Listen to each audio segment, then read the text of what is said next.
Boa noite!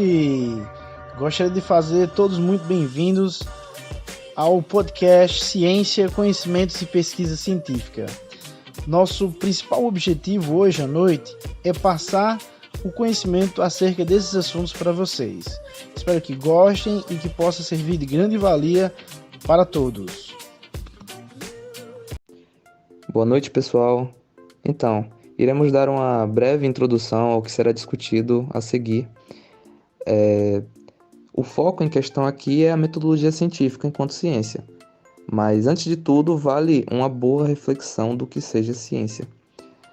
E a definição de ciência, de acordo com sua própria epistemologia, está ligada a um conjunto de conhecimentos específicos a determinada área que estão sistematizados, que têm seus próprios métodos, técnicas, objetos de estudo. Mas, então, já que é um conjunto de conhecimentos, qual seria a definição, então, de conhecimento? Pode explicar isso um pouquinho pra gente, Ter? Opa, Júnior! Muito bom te ter aqui no nosso podcast. Cara, que tema maravilhoso, né? Ciência e conhecimento andam juntos. Este, especificamente, é tudo que aprendemos, absorvemos e transmitimos para os outros através da experiência, da razão, da reflexão e da fé. E aqui mesmo estão os 4 tipos de conhecimentos: empirismo, ciência, filosofia, religião. Conhecimento empírico é o que eu acabei de falar, né? Experiência ou os nossos sentidos, né? Tato, olfato, audição, paladar, visão. Ciência, o conhecimento científico fundamentado na razão. Conhecimento filosófico, que vem da reflexão. E, por fim, o conhecimento teológico, que é proporcionado pela fé. Entendi, Esther, mas me responde uma coisa. Por que apenas o conhecimento científico você chamou de ciência e os outros não? Então, Júnior, antes de mais nada, vamos deixar bem claro para os nossos ouvintes que todos os conhecimentos formam ciência. Essa separação é didaticamente. Nela, só um conhecimento científico baseado na razão recebe o nome de ciência. E refutando o que falei sobre os 4 tipos de conhecimentos, o porquê de na didática chamar de ciência somente o conhecimento científico? Pelo motivo que ele engloba informações e fatos comprovados. Já aquilo que não tem comprovação é pseudociência, ou seja, achismos. Conhecimento empírico também podemos chamar de senso comum, que é baseado nas experiências. Por exemplo, uma receita caseira. A minha bisavó passou para minha avó passou para minha mãe, que passou para mim. Conhecimento teológico religioso acredita que possui verdades absolutas e a gente sabe que nem tudo tem comprovação. O conhecimento filosófico é um meio termo entre científico e empírico. É a relação do ser humano com o seu cotidiano, mas baseado nas reflexões. Inclusive, nesses 4 pontos, há uma ligação entre eles. E para falar um pouquinho mais a respeito, nós temos um convidado, Bruno. Seja bem-vindo, meu querido. Obrigado, Esther, minha querida. Na realidade científica, esses 4 conhecimentos são interdependentes e se complementam, pois fazem parte da experiência, da reflexão, da fé e, sobretudo, da razão, como o histórico literário, com fundamentos no estudo do que se escreve sobre aquela ciência. O empírico observacional, esse baseia-se no que se observa, o que fazem os cultores e profissionais daquela ciência. E o analítico tradicional, o que determina o analítico tradicional de se definir uma ciência, a partir do que se ensina os mestres. Bom, agora que sabemos qual a definição de ciência, chegou a hora então de conceituar a metodologia científica como uma. Mas primeiro de tudo, devemos saber que existe uma espécie de divisão e, por consequência, duas formas de conceituar a ciência. O conceito abordado até agora se diz respeito ao conceito da ciência geral. Agora, quando adicionamos o objeto formal específico estudado, estaremos definindo aquela ciência. Como assim? É muito simples. Ao falarmos da ciência como conceito geral, diremos que é o conjunto de conhecimentos específicos e sistematizados com técnicas e métodos próprios. Porém, ao falarmos de uma ciência em particular, como por exemplo a paleontologia, diremos que é o conjunto de conhecimentos específicos e sistematizados que estuda os aspectos da vida na Terra em períodos geológicos passados, utilizando como principais objetos de análise os fósseis de animais e vegetais que habitaram nessas épocas. Outro exemplo, a sociologia. Diremos que é o conjunto de conhecimentos específicos e sistematizados com técnicas e métodos próprios que estuda a sociedade humana, sua origem, sua evolução e suas leis de desenvolvimento.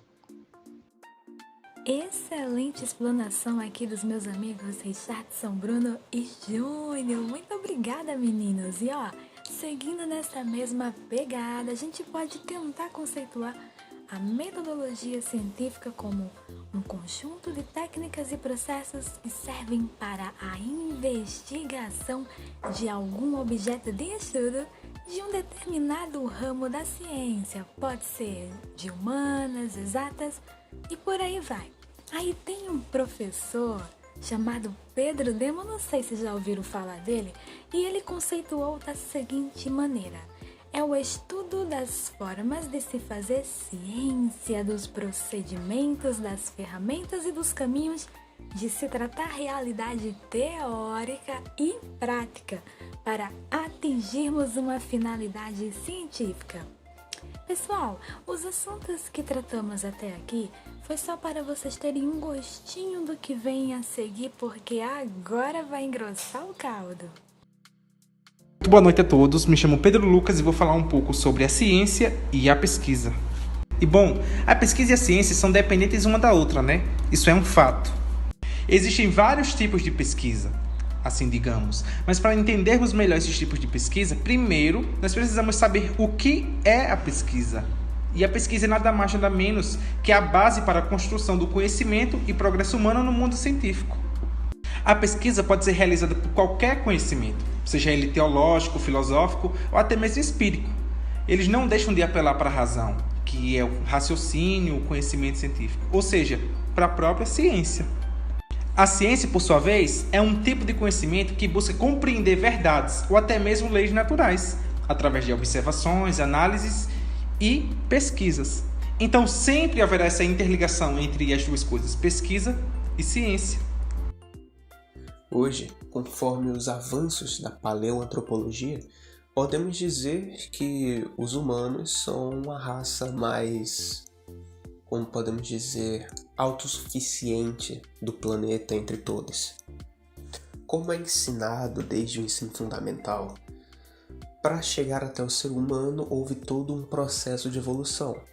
E até onde sabemos, o Homo sapiens passou por ramificações, é como uma árvore, existe um tronco inicial e disso vai para vários galhos, entendeu?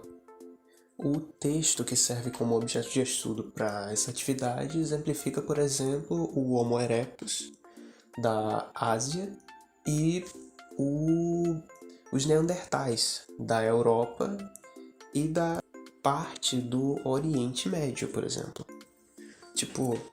Por mais que as espécies ainda tivessem bem no início do que seria tido hoje em dia como chamado de plano, eles ainda tentavam raciocinar sobre o que iriam fazer.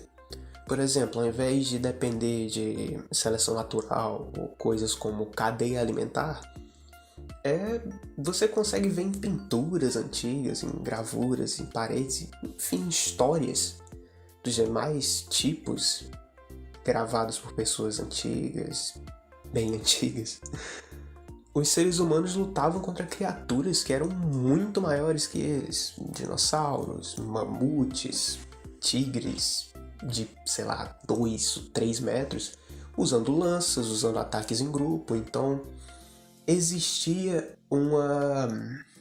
não necessariamente algo que predestinou os Homo sapiens a saírem à frente das suas variantes. Eles só usavam do experimentalismo e de erros em si. Eles iam lá, faziam as coisas, viam que um parente comeu uma certa fruta, aquela fruta deixou essa pessoa envenenada, essa pessoa pegou uma doença, sei lá, catapora. Não, só um exemplo idiota. Mas pega uma doença, os outros não vão comer essa mesma fruta, entendeu? Porque sabe que tem lá aquilo que pode ter causado a doença. Então, com base nesses experimentos, em falhas e, enfim, acertos, os Homo sapiens acabaram sendo a primeira, entre muitas outras espécies, a se desenvolver com uma forma de adaptação mais inteligente, ao invés de só contar com a natureza. Os macacos hoje em dia, por exemplo, vêm adquirindo habilidades, as pessoas vêm vendo eles tocar até instrumentos musicais recentemente, mas tratando dos Homo sapiens, eles foram os primeiros a usar tecnologia, entre aspas, avanços mecânicos que eles usavam para facilitar a vida deles e cada uma das atividades, como colheita de colheita de frutas, colheita de legumes futuramente, o desenvolvimento de culturas, de povos, porque eles viam vantagem em ficar em um lugar onde eles podem praticar agricultura, onde eles podem praticar vivência em comunidade. É o velho papo de quando as pessoas começaram a ficar fixas em um lugar, quando deixaram de ser nômades. E foi esse nível de capacidade de desenvolvimento que trouxe essa vantagem, que garantiu a sobrevivência e o futuro desenvolvimento dessas espécies. Dessa espécie, no caso, os Homo sapiens. E é por isso que, dentre as outras, ela foi a que sobreviveu. Ela foi a que mais durou. E ela foi a que estabeleceu maior dominância pelos territórios por onde passaram. O processo investigativo é algo inato ao ser humano, tendo em vista que, desde sempre, nós buscamos conhecer e descobrir mais sobre o mundo que nos cerca e sobre nós mesmos. Logo, quando nascemos, choramos por não entender o ambiente em que estamos. Aquilo é desconhecido, nos assusta bastante. Só nos acalmamos quando somos entregues à nossa mãe, já que ela é a nossa única referência de algo conhecido. Em seguida, somos apresentados a outras pessoas e a outros ambientes. E é aí que nossa investigação sobre o mundo começa. Começamos a fazer uma leitura do mundo em que estamos inseridos. E desde então, não paramos mais. Ao observar nossos pais e os adultos que nos cercam, vamos aprendendo cada vez mais sobre o lugar em que vivemos e sobre os outros. Por consequência, também aprendemos sobre nós mesmos. A curiosidade nos move para cada vez mais investigações. Quando criança, a nossa fome de aprendizagem é a nossa maior arma para investigar. Aprender a internalizar aquilo que nos foi indagado. A satisfação que sentimos ao descobrir algo novo é doce. Com o tempo, vamos crescendo e aprendendo muito mais com as nossas pequenas investigações do dia a dia. Com nossos conhecimentos se expandindo, as nossas investigações também vão ficando mais rigorosas e necessitadas de mais aprofundamento nas mesmas. A observação é a nossa maior aliada para a nossa investigação, já que a partir dela que as nossas indagações começam a então dar início ao processo de busca por respostas. Durante toda a nossa vida estamos sempre investigando, seja pessoas ou coisas. As investigações são constantes em nossas vidas. Olá, gente, aqui é Vital falando mais uma vez. E agora eu gostaria de abordar especificamente sobre pesquisa científica. A gente já pôde notar e entender que o ato de se pesquisar é um ato de buscar conhecimento. né? Desvendar coisas novas, né? E procurar um conhecimento enfatizado em alguma coisa, né? E para a gente fazer, para a gente buscar desvendar essas coisas, a gente precisa de algumas técnicas específicas, né? Métodos para que a gente possa chegar até a tão esperada o resultado, né? E esse resultado, né, seguindo todos esses métodos, né, o ato de se elaborar teorias científicas a partir das pesquisas vai ser chamado de pesquisa científica, certo? Quando a gente trata de uma pesquisa científica, é imprescindível que a gente faça uso dos métodos, né, para que a gente possa desvendar e fazer essas buscas, certo? É de extrema importância que nós façamos dessa maneira. E os métodos são eles, né? A definição do problema e objetivo, né? Quando a gente vai buscar, né? A gente vai definir qual é o nosso objetivo de fato e o problema que a gente precisa buscar e desvendar. O processo de coleta dos dados, né? Onde a gente vai coletar os dados, né? Buscando tal objetivo. O processamento deles, né? Onde a gente vai processar todos esses dados, estudar eles afinco. E uma outra parte que vai ajudar bastante é a análise de todos esses do processamento desses dados depois, e aí com uma apresentação desses dados, né, elaborando aí um relatório e apresentando tudo a pesquisa em si, certo?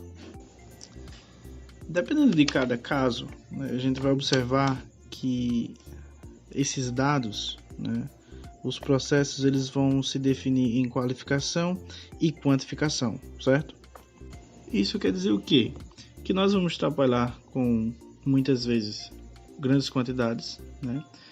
E no andamento desses processos, né, a gente vai verificar que vamos precisar definir a qualidade de cada quantidade que conseguimos alcançar com a pesquisa, certo? Bom, eu queria começar fazendo uma simples pergunta. O que é uma pesquisa? Essa é bem fácil de responder, não é? A busca de algo, a procura de algo. Para ser mais específico, a busca da solução de um problema, seja esse problema em qualquer aspecto, material ou não. Enquanto eu fazia meus estudos, me deparei com a frase do professor e psicoterapeuta Franz Victor Rúdio. Em um de seus livros chamado Introdução ao Projeto de Pesquisa Científica, ele define que a pesquisa é, abre aspas, um conjunto de atividades orientadas para a busca de um determinado conhecimento, fecha aspas. Essa frase me deu uma daquelas explosões mentais. Ela faz muito sentido, porque, por exemplo, vamos dizer que você está pesquisando para fazer um trabalho da faculdade. Aí você vai para a internet, começa a ler alguns artigos, e até achar o artigo que você para e diz, é esse que eu vou usar para o meu trabalho, você já tem lido vários outros e todos eles lhe deram um pouco de conhecimento que vão te ajudar no seu trabalho. O bom da pesquisa é que você não precisa se limitar a uma só forma de pesquisar, porque tem uma infinidade de pesquisas, de tipos de pesquisas. Ela pode ser qualitativa, quantitativa, marxista, teórica, experimental, documental, enfim, há uma variedade grande de tipos. É interessante observar atentamente os tipos de pesquisas que os especialistas costumam usar e também as mais elaboradas e executadas pelos pós-graduandos. São elas as pesquisas bibliográficas, descritivas, histórica e experimental. Mas como citou o professor Wellington Vieira em seu artigo, abre aspas, antes, definamos a pesquisa científica, sobretudo pesquisa bibliográfica, fundamento científico do projeto de pesquisa científica, fecha aspas. Peraí, gente, não vai embora não. Tô aqui novamente, né, só para agradecer a vocês pela atenção, por terem ficado conosco até aqui, né, por ter dado, né, um pouco de atenção a esse assunto, um assunto que é importante, né, que pode servir de grande valia para vocês, né, aí no seu final de curso, né, lá onde você vai fazer suas pesquisas, para assim estar concluindo, né, o seu tão esperado fim de 4 anos da universidade, né. Então, com esses métodos, com todo esse conhecimento que a gente passou, você pode iniciar, né, as suas pesquisas, né, e assim finalizar, né, a sua graduação da melhor forma possível, certo? Qualquer coisa vocês podem procurar a gente nas redes sociais, né? Estamos disponíveis para tirar dúvidas de vocês. Até mais, tchau, tchau e até a próxima, se Deus quiser.